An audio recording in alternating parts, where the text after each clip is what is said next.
জুবিন দা ৰাজীৱ ফুডিয়া ককাইদেউ ঘৰলৈ আহিল। হয়, আপোনালোকে ঠিকেই শুনিছে, জুবিন দা ৰাজীৱ ফুডিয়া ককাইদেউ ঘৰলৈ আহিল আৰু ৰাজীৱ ফুডিয়া ককাইদেউ ঘৰত উপস্থিত হৈ জুবিন দাই এনে কেইটামান মন্তব্য আগবঢ়াইছে। আচলতে মই এনেদৰে চিঞৰি কথা কৈ ভিডিঅ' প্ৰস্তুত কৰি আপোনালোকৰ মাজলৈ প্ৰেৰণ কৰিম বুলি মই অপেক্ষা কৰি আছিলোঁ, কিন্তু আজি পৰ্যন্ত জুবিন দা ৰাজীৱ ফুডিয়া ককাইদেউ ঘৰত উপস্থিত নহ'লগৈ। আচলতে মনটো বেয়া লাগিছে।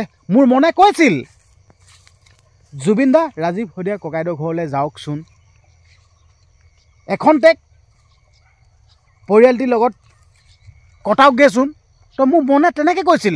কিন্তু আজি পৰ্যন্ত ৰাজীৱ ফুডিয়া ককাইদেউ ঘৰত জুবিন দাই নগ'ল। আচলতে কিয় নগ'ল, কেলৈ নগ'ল, ব্যস্ততা খাতিৰত নগ'ল নে কি নগ'ল কিন্তু নাজানো দেই, এইটো একদম ক্ষমা প্ৰাৰ্থী। কিন্তু মোৰ মনত খুৰ ধুৱাই থকা কথাকেইটা কৈছোঁ, সম্পূৰ্ণকেইটা মোৰ মনৰ কথা। কিয় যোৱা নাই, কেলৈ যোৱা নাই, এইটো নিজৰ ব্যক্তিগত কথা হ'বও পাৰে, কিন্তু মোৰ মনত মাজত খুৰ ধুৱাই আছিল কথাকেইটা, যেন জুবিন দা, অন্ততঃ জুবিন দা ৰাজীৱ ফুডিয়া ককাইদেউ ঘৰত যাব লাগিছিল। যোনদিনাখন খবৰটো পাইছিলোঁ ৰাজীৱ ফুডিয়া ককাইদেউ যোনদিনাখন বিয়োগ হৈছিল, সেইদিনাখনে ভাবিছিলোঁ যেন জুবিন দা চাগে ততাতৰিয়াকৈ ৰাজীৱ ফুডিয়া ককাইদেউ ঘৰত যাব নেকি, তেনেকৈ ভাবিছিলোঁ। কিন্তু পাছত শুনা পালোঁ জুবিন দাৰ মুখৰ পৰাই দুটামান বাইট, আপোনালোকে গমেই পাইছে কোনকেইটা বাইটৰ কথা ক'ব বিচাৰিছোঁ, আপোনালোকে কৈ নিদিলেও হ'ব। তেতিয়াহে গম পাইছোঁ যেন আচলতে খেলটো এনেকুৱা। কিন্তু হ'লেও ভাবি আছিলোঁ যেন ৰাজীৱ ফুডিয়া ককাইদেউ ঘৰত জুবিন দা গৈ এখন টেক ৰ'বগৈ। এনে বহুতো ক্ষেত্ৰত জুবিন দাই আগৰণুৱা হৈ যায়, বহুতো লোকক সহায় কৰে, সঁচা কথা কৈছোঁ।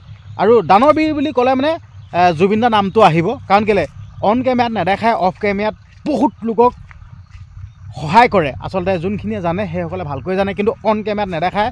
কিন্তু হ'লেও মই ভাবিছিলোঁ জুবিন দা সঁচাকৈ আহিব বুলি। কিন্তু দুখিত, জুবিন দা আজি পৰ্যন্ত ৰাজীৱ ফুডিয়া ককাইদেউ ঘৰত নগ'ল। কিন্তু মোৰ মতে যাব লাগিছিল, কিন্তু কেলৈ যোৱা নাই, কেলৈ যোৱা নাই সেইবিলাক নাজানো আৰু, কিন্তু মোৰ মতে যাব লাগিছিল।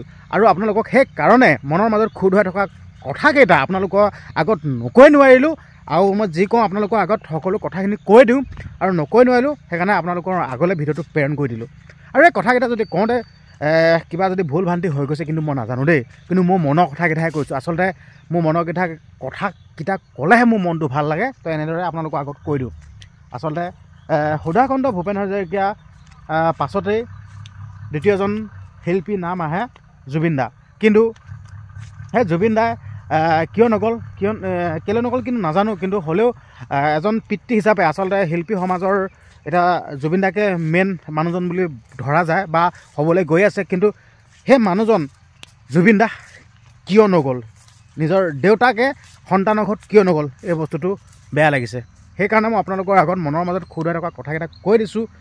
মই আৰু যি কওঁ ডাইৰেক্ট অপেন কৰোঁ, আপোনালোকে গমেই পায়, যি কওঁ মই ডাইৰেক্ট অপেন কৰোঁ, আপোনালোকৰ আগত কৈ দিছোঁ। আৰু কথাকেইটা কওঁতে যদি কিবা ভুল ভ্ৰান্তি হৈছে মাফ কৰি দিব মনৰ মাজত। আৰু মই ষ্টাৰ্টিঙতে যোনটো কথাকেইটা কৈছিলোঁ, তেনেদৰে কথাকেইটা মই চিঞৰি কৈ আপোনালোকৰ আগত খবৰটো দিম বুলি মই অপেক্ষাত আছিলোঁ। কিন্তু আজিলৈকে জুবিন দা কিন্তু নগ'ল। ঠিক আছে, হ'ব দিয়ক, ভিডিঅ'টো ইমানখিনি আছিল, জাষ্ট আপোনালোকৰ আগত কথাকেইটা ক'লোঁ আৰু ভিডিঅ'টো সামৰি মাৰিছোঁ। ধন্যবাদ।